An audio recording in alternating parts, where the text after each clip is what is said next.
పెట్టేసి పెట్టేస్తారు.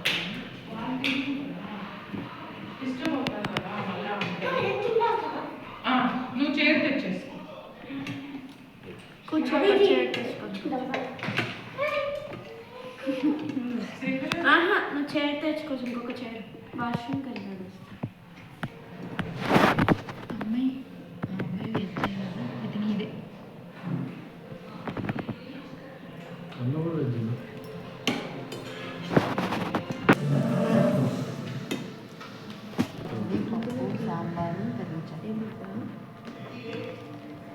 గ్రేవీ కొంచెం తినపోయావా శ్రీధర్? ఒక ముద్దలో ఒక టేస్ట్.